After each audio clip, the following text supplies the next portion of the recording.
Bonjour à toutes et à tous, tutrices, tuteurs et apprentis en esthétique. Je suis Barbara Sandré-Côté, un des meilleurs ouvriers de France en esthétique et art du maquillage, et je vous propose pour ce premier épisode un titre bien engageant, accompagnement et success story de votre apprenti. Je suis dans la formation professionnelle depuis un certain nombre d'années et aujourd'hui, l'épisode numéro 1 a comme sujet l'introduction et l'accompagnement de votre apprenti. Choisir une apprentie ou un apprenti n'est pas toujours facile. A-t-on fait le bon choix? Serais-je capable de bien l'accompagner? Comment la motiver? Au début, l'apprenti est partagé entre excitation et angoisse. Rien de plus normal. L'excitation pour la nouveauté, l'envie de réaliser un métier qui lui plaît, la satisfaction d'avoir été choisi pour travailler à vos côtés dans votre entreprise. L'angoisse de la première fois, est-ce que ce sera difficile pour moi? Vais-je être à la hauteur de ce qu'on me demande de faire? Il est important de bien définir les rôles de chacun. Et pour cela, rien de mieux qu'une réunion avec les personnes concernées. Selon le niveau de l'apprentissage, différentes missions seront mises à jour et le choix du tuteur ou de la tutrice prendra toute son importance. Ainsi, l'intégration au sein de l'équipe sera grandement facilitée. Discutons sur les avantages d'un mentorat efficace pour les apprentis. Le rôle du tuteur est fondamental pour le développement professionnel et personnel de l'apprenant. Il guide l'apprenant dans son parcours, l'aidant à définir ses objectifs professionnels et à choisir la voie la plus adaptée à ses aspirations. Il est un soutien moral, une source de motivation en aidant l'apprenant à surmonter les défis et les doutes liés à son apprentissage.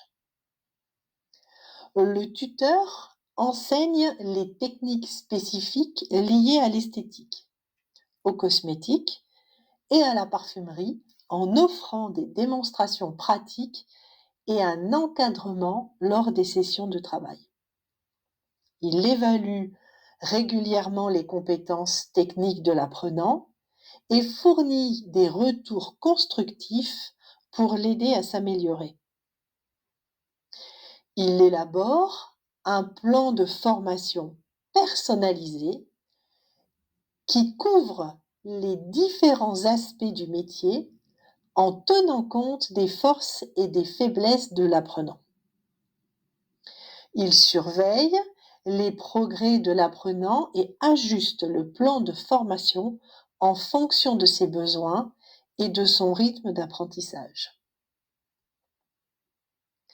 Il valorise le développement des compétences en communication interprofessionnelle et interpersonnelle essentielles dans le secteur de la beauté, où l'interaction avec la clientèle est primordiale. Il enseigne l'importance de l'éthique et du professionnalisme ainsi que les meilleures pratiques utilisées dans l'entreprise. Il établit une relation de confiance avec l'apprenant pour qu'il se sente à l'aise de poser des questions et de partager ses préoccupations. Il encourage et valorise les réussites et les efforts de l'apprenant pour renforcer sa confiance en lui. Il organise des évaluations formelles et informelles pour mesurer les progrès de l'apprenant et identifier les domaines nécessitant une amélioration. Il fournit des retours immédiats et constructifs sur les performances de l'apprenant lors des sessions d'entraînement. Il aide l'apprenant à s'intégrer dans le milieu professionnel en le mettant en contact avec d'autres professionnels ou des organismes et facilite l'accès à des stages ou des expériences pratiques. Le tuteur doit se tenir informé des dernières tendances et innovations dans le domaine de l'esthétique, des cosmétiques et de la parfumerie afin d'enseigner des techniques modernes et pertinentes. Vous l'aurez compris, le tuteur joue un rôle clé dans la formation et l'épanouissement du futur professionnel de l'esthétique en apportant un soutien technique, émotionnel et logistique tout au long de leur parcours d'apprentissage. Parlons à présent de l'apprenant. Il joue un rôle important, il a quelques responsabilités.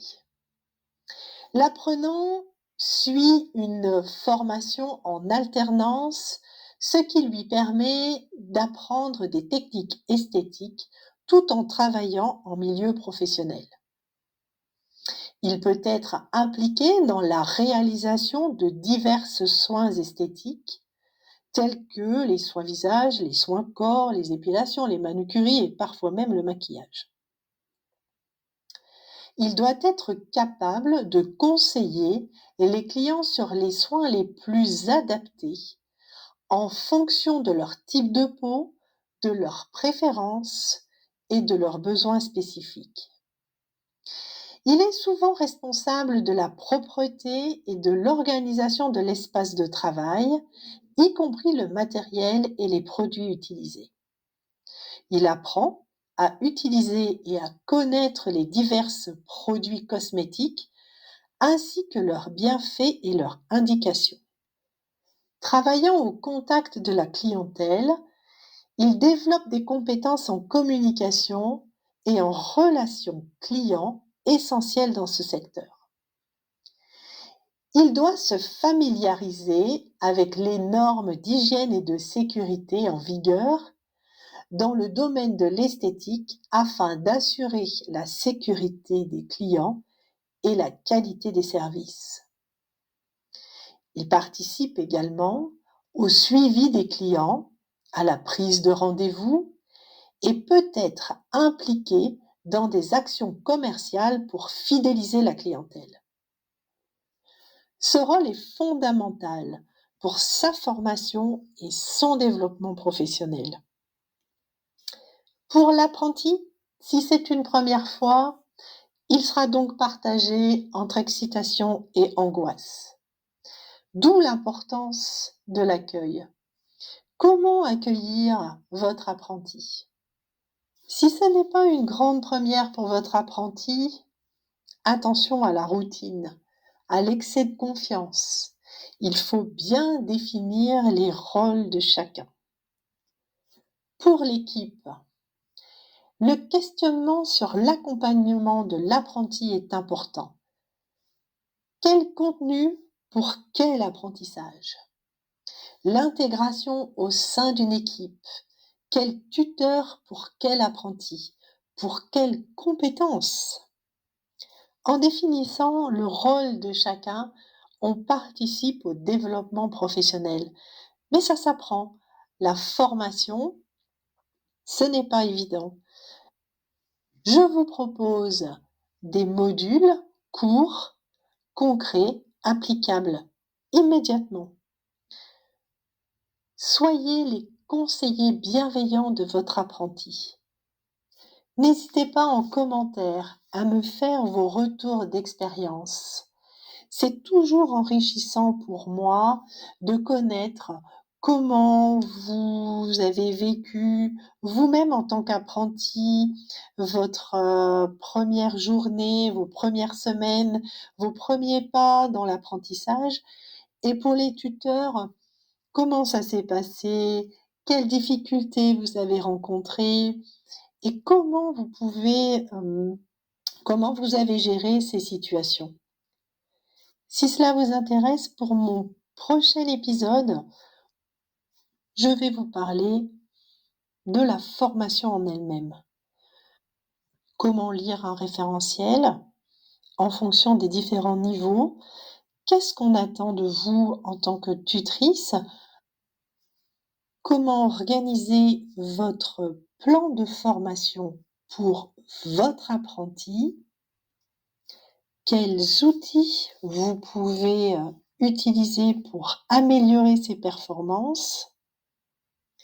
N'hésitez pas à me laisser en commentaire les sujets qui vous intéressent et qui pour moi peuvent faire l'objet d'un autre épisode dédié spécialement à vos questions.